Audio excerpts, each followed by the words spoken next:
Did Homer use the article? No, not that Homer.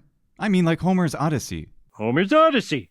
Is this about that minivan I rented once? No, the poet of the Odyssey and the Iliad, the great epics and foundation of ancient Greek and all Western literature. If you've studied ancient Greek, which includes Homeric Greek, Classical Greek, and Koine Greek, that's Koine for you modern Greek speakers, you may know that ancient Greek has the article, just the definite article, ho, he, to, equivalent to the word the in English. See this video for more on the article in different languages.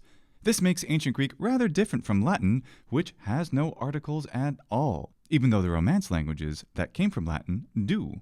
If you study Latin before ancient Greek, it's a pleasant surprise to discover that ancient Greek actually has an article. You know, if you're into that sort of thing.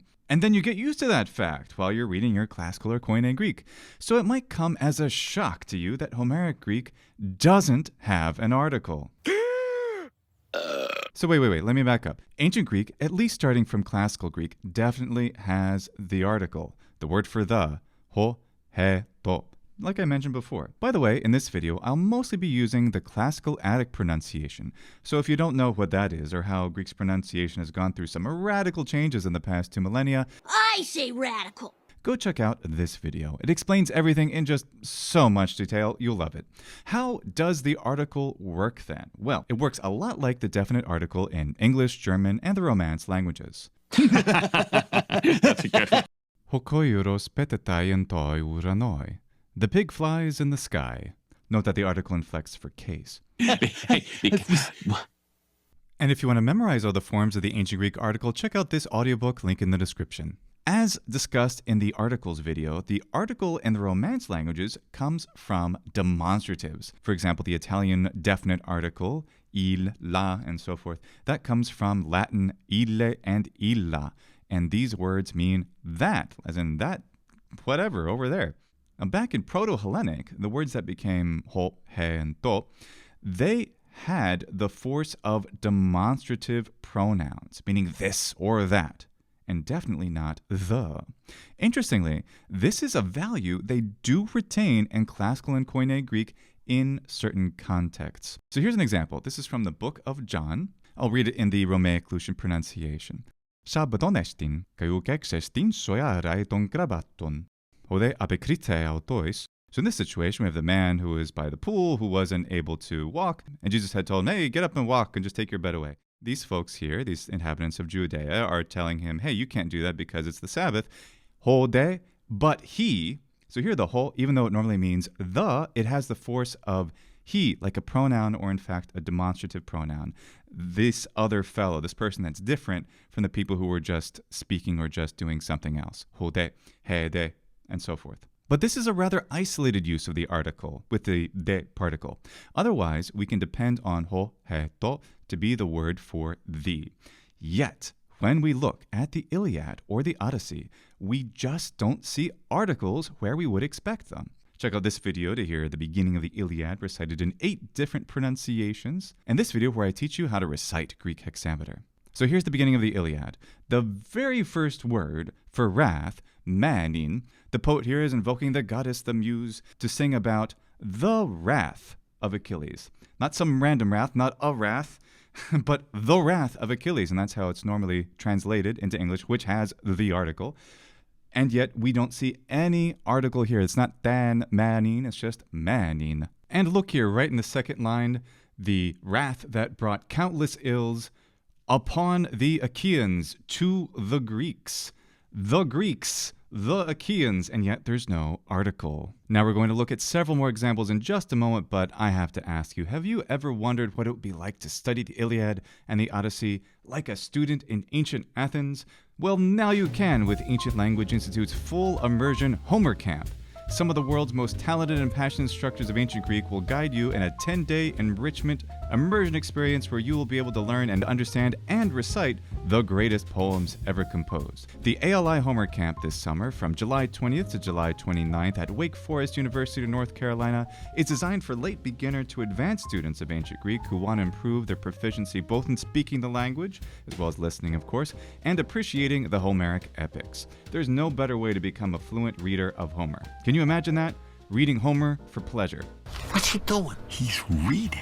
If you haven't started to learn ancient Greek but always wanted to, and would like to do so in a communicative way, using the direct method where you learn to read fluently while speaking the language, what an amazing experience. Then sign up for Beginner Greek for the summer term at Ancient Language Institute. Registration closes April 13th, so don't wait to get your spot. ALI's online lessons are structured to take maximum advantage of the format. Your time in class is productive and efficient because you've already received the audio and visual tools to help you acquire vocabulary before you even get to your first lesson. In addition to Ancient Greek, there's also a summer term for Beginner Latin and a wide variety of intermediate and advanced classes in Old English and Biblical Hebrew, as well as Latin and Greek. Go to ancientlanguage.com to sign up for that course you always wanted to take, and check out this page to learn more about the one-of-a-kind Homer Camp. Now let's get back to the beginning of the Iliad. Here we have Dios tetelei to boule. The will of Zeus was fulfilled. The will, and yet it's just boule, not he, boule. Now, of course, you might be wondering, well, we could just say, oh, it's poetry, right? Yes, but all other forms of poetry from the classical period forward contain the article in essentially a normal way, conforming to the norms of the grammar of Classical Greek and Koine Greek, of the sort of standard ancient Greek that we think about. So this is highly anomalous. And we have more examples. Theon, of gods, instead of the gods. And here's the beginning of the Odyssey. Andra moyenne pemusa. So Andra, sing about a man, not the man, but just some guy. Troiesia Ptoliatron. Famed city of Troy. Just a famed city, I suppose, instead of the famed city of Troy. Just, any of them. They're not specific. Apeleto nostimonemar. Took away from them the day that they might get back home. But the day, there's no article here, and we would expect that. We do, of course, have ho here and hoi and so forth, which are used as relative or demonstrative pronouns. That makes sense. So what's going on here? Could it be that Homer really didn't use the article? Is Homeric Greek, gasp, more like Latin? Indeed, when I started reading Homer, I confess I didn't even notice how weird this was at first because I'm so used to reading Latin hexameters where there are never any articles. My brain just automatically adapted to their absence in the Homeric Greek, even though I'd been reading Classical and Koine Greek for a very long time. But is this notion really true? Does Homer truly not use the article? Are all those uses of ho, he, and to, etc. just demonstratives or pronouns? To answer this question, I found a couple of fascinating articles from the early 20th century by John A. Scott, who discusses this notion. So let's look at this one, aptly titled, Does Homer Use a Definite Article? Well, let's see, huh? In our textbooks, there frequently appears the statement that the so-called article in Homer is a demonstrative, relative, or personal pronoun, but its use as a true definite article is only apparent. And yet he says, I wish to state briefly certain reasons for believing that the definite article is freely used in Homer. It's like, oh, wow, geez, we're just snapping back and forth with this whole idea. Is it a demonstrative or not? Talks about uses of the demonstrative, of course. But along with it, like, hi, kunes, haide. So, hi, these, and kunes, dogs, hi. So this is how we normally form this in Classical Greek too, these dogs, and we would expect the article to often go with that. So that's very interesting. Kai moi dosten kera. The hand, give me the hand, give me your hand. So the hand, this is very much like Classical Greek. Tonagonta, the person driving. Aias homegas, Ajax the Great. Of course, something like this, we might even be able to expect something like ille, Ajax, ille magnus, even though that'd be super weird in Latin, at least as a demonstrative it is possible. This is certainly like the regular articular use in Classical Greek. Ton homoion, the same one, ton homoion. So the totally generic use of the article. And the article with adverbs, to proton, to triton, to tetarton, the first, the third, the fourth. Just like Classical Greek, those are definitely not demonstratives. In view of the evident influence of meter and also the tenacity of epic traditions, we'll talk about that in a minute, it seems certain that the Homeric poems but faintly show the extent of the definite article in the age in which these poems were produced. And yet, despite meter and tradition, there are over 700 reasonably certain examples of the definite article in Homer. Wow, that's a lot. 700. But out of how many? I mean, he's using it all the time. He's using it like Classical Greek. We have another paper to look at in a second. But essentially, he says, we are justified in believing that before the composition of the Iliad and the Odyssey, Ho had fully developed the functions of the definite article. But even though it had all the potential functions of the definite article, was it used quite that much? Well, fortunately, the same author, John Scott, gives us some other commentary about this in a different article from 1911, Two Linguistic Tests of the Relative Antiquity of the Iliad and the Odyssey. And here he's trying to determine, well, can we actually see if some of these books are written earlier? Because there's this epic tradition. We're going to talk about that in a second. But we're talking about the definite article. Okay, that's going to be important and interesting. But here is the really interesting part, because he talks about something that's different than our question today, whether or not there's actually an article. Or now the next question is, since he's demonstrated, demonstrative, that not just a demonstrative pronoun, but in fact it is a real article, a genuine article in the sense of Classical and Koine Greek, well, then is it being used really that much? Didn't I show you just a little while ago all kinds of examples of where we would expect the article and it wasn't there? So what's going on? Well, anyway, he says, in the entire Iliad, ho heto as demonstrative pronoun 3,000 times. And if that's not with be, then that's actually kind of unusual for Classical Greek, right? As definite article 218 times, a ratio of 14 to 1. Okay. In the Odyssey, as demonstrative pronoun 2,178, as definite article 171, a ratio of 13 to 1. So those are comparable. 14 to 1, 13 to 1, about the same ratio. The three poems assigned to Hesiod. Hesiod's an author who theoretically lived in the same time as Homer, assuming Homer was actually a real person. I don't really think so. It doesn't really matter. We're going to talk about the epic tradition in a second. And there are more than 2,000 verses. Definite article occurs 62 times, 1 in 36 verses. So the whole heto, as a demonstrative pronoun, they occur 404 times, and as a true definite article, a mere 62 times, but that's a ratio of 7 to 1. So Hesiod's using this word, ho heto, as an article much more frequently. To restate these important facts in a brief summary, the Iliad, 1 definite article to each 72 verses.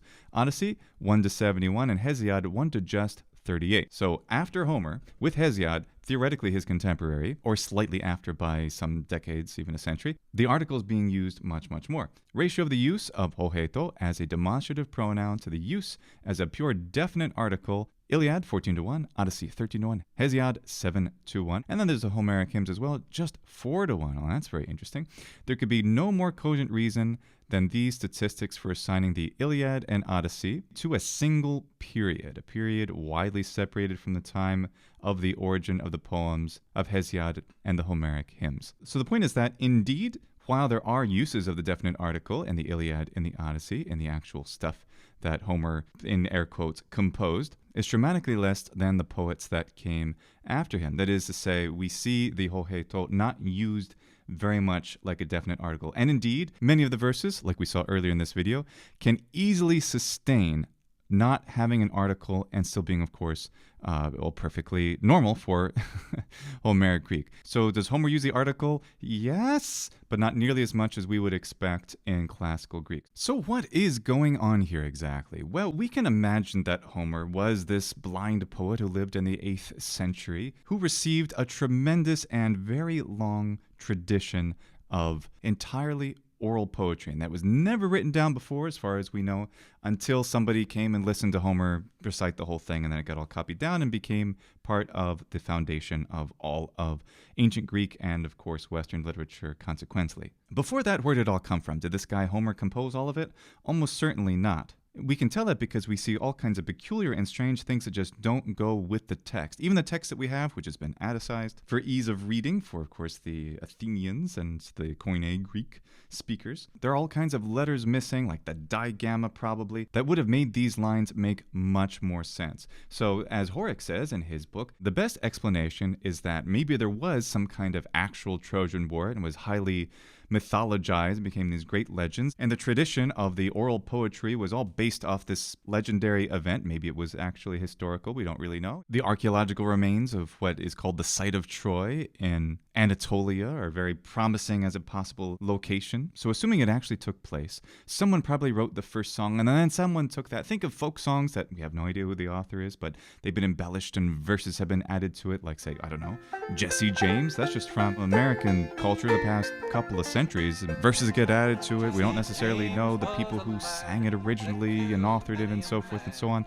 This happens all the time. So you have this kind of folk tradition that doesn't go for just a couple, but at least 2, 3, maybe 4 centuries before it even gets to a guy that may have indeed been called Homer. And the consequence is that the Greek shows all kinds of archaisms, of fusions of dialects as the story got passed from island to island, from dialect to dialect. Vocabulary was inserted and modernized where possible, where it would still work with the meter, but in many places it was impossible to quote-unquote modernize the meter or adapt it to the normal spoken Greek of whoever was then reciting it for that audience. And thus it's this amazing mixture of so many things, and it's just absolutely rich. That's the epic tradition, and that's the reason why we can have all kinds of verses throughout both of the epics where the article is very weirdly absent, where we would expect it for even 8th or 7th century spoken or even written ancient Greek of that period. And yet in other places, the article is used very normally. So it seems to be a fusion of a whole bunch of things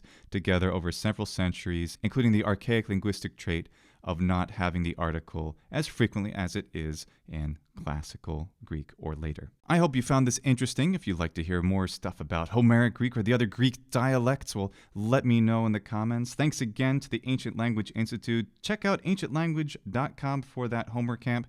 And thanks especially to each and every one of my Patreon supporters. Hygienete kai valete.